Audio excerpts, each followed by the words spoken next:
Oh, you think you a big shot? Peace, y'all. Landslide Live. We got a real good man on episode today. A real upstanding citizen, someone that changed themselves for the better. Somebody you can learn a lot from. Today we got Fruquan. What's going on, brother? How you feeling? I'm all right. It's a pleasure to be here. You have the opportunity to speak to your audience. You know how I feel and have opinions about things that are going on today in comparison to when I was out here and how things were, you know? Okay. So we're gonna start from the beginning. Where you from originally? Originally I would say I was born in Newark. Stayed there not long and moved to Queens. That's Newark, New Jersey? Newark, New Jersey. I moved to Queens and grew up in Far Rockaway. Did you grow up with both parents? Unfortunately not, but my mother and my father separated when I was younger, and they never got back together again. So single parent family home, growing up in Far Rockaway, was in the project, so it was a little different, the experiences I went through. Just growing up, man, just having to figure things out on my own, you know, as a man, trying to figure out what it was to be a man. Finished school? No, I didn't finish school. I wound up dropping out of high school. Like the 11th grade, I started getting, but I still really started getting bored in the 9th, but I was done with it by the 10th, and I just stopped going. Like, You play sports and all that? I did play a little sports, but I was more into, you know, girls and getting a little money, you know what I mean? So, yeah. Okay, that's what's up. Yeah. So, how did you, get into the streets? How did that happen? Like, to be honest with you, yes. The streets got into me, man. I didn't really get into the streets.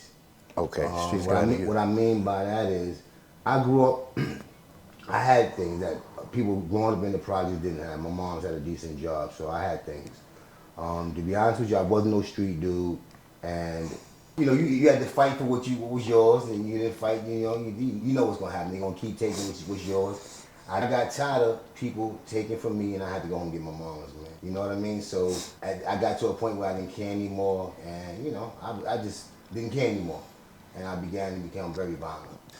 This is in the 70s, actually, in the beginning of the 70s when I was, you know, getting robbed and stuff like that. I'm a teenager, you know? But in the 80s, that was a whole nother level. We didn't even get there yet. So, yeah. In the 70s, how was it? They used to say, back in the days, I've heard the elders say that, you can get scolded by your neighbors, things like that. Was it like that for you? 70s was, to me, it was a good time. It was a good time, to be honest, because you hadn't gotten to the point where drugs had decimated our community. I wasn't saying it wasn't there. It was there, dope and stuff like that in the 60s, 70s, coke and stuff like that. But our community wasn't decimated the way they became in the 80s. So kids can go outside and play and have a good time. You had to worry about getting shot, stuff like that. Was unheard of. In my neighborhood anyway, kids wasn't getting shot, not in the 70s. And you had people that would look out for you. You know, kids was looked out for in the 70s, you know? And yeah, you could be chastised by just about anybody that was an adult. If you was doing something wrong, you know, somebody's gonna try to steer you in the right direction because they didn't want to see you mess your life up. Mm-hmm. So that was a good thing. What about as far as the businesses in the neighborhood back then? Were they more like black owned? They had a lot of, I remember a lot of mom and pops. You can go in there and see black people behind the counter selling you stuff.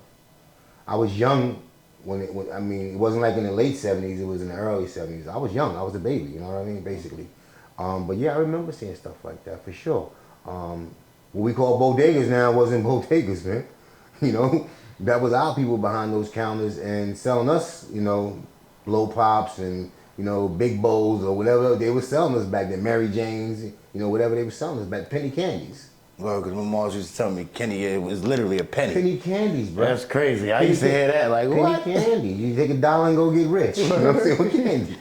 You know, so yeah. But it was to me, you know, looking at where we at today and what we've gone through, shit, hell yeah. That was it. What do you think would cause the major effect from that? That was the Superfly era, by the way, too. Everybody was just getting fly back then. You know, dudes was being called we was super fly. Like y'all say lit now, we would have been super lit back then. It's crazy you say that. So would you say movies help, portray structure somehow the lifestyle that we live. And now it's in music. I mean, it's in the genre, the things that we listen to and we like and stuff like that. We live those things. Like you got NBA players want to be street, you know what I mean? And you got street dudes want to be in NBA.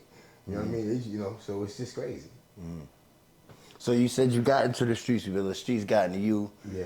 People were trying to play you. You wasn't going for it. Well, I was at first until I said I had to take a check, you know, because it was gonna keep happening. And I had older cousins that was in my area that would, you know, I didn't want to have to go get them. People knew who they was, but I wanted to make a name for myself. So I made the name for myself, and they wasn't even talking about my cousins no more. They was talking about me. I'm the little cousin. So explain that defining moment. How'd that moment come? Well, for me, I just decided that I'll be honest with you. The defining moment, I watched my co-defendant do something, and I don't like saying this but it's true. I watched my co-defendant. He wasn't my co-defendant at the time. I didn't even know him at the time. But I watched him go in the corner. He's 4 years older than me. I watched him go in the corner where people used to hang out at, older dudes hang out at, and the girls be in the corner. And he went to the corner. He ran up in there, snatched the dude by his collar, dragged him out of there with a gun to his head. Took him in the back of one of the project buildings, started pistol whipping him. And my co-defendant powerful, and why he did it. So the dude disrespected his girl. So a young impressionable mind like mine, like I said, I was like 16, he was like 20. I said, if anybody ever disrespect me or my girl, I'm gonna do the same thing. That was a defining moment. That was a defining moment. That was a defining moment. And from there on, believe it or not, me and him got tight by him seeing all the work I started putting in. And he's older than me, but I got to that point in my life, that's where I was at, and I wasn't turning back, unfortunately, and took a turn for the worse. And then around this time, you was a taker or you hustler? At that point right there, I was hustling at that point. Okay. I wasn't looking to take nothing from nobody. I was just looking to get my own bag. But I don't know, that doing it that way was cool. But then I ain't gonna lie, I went the sucker route. I just started taking people's shit.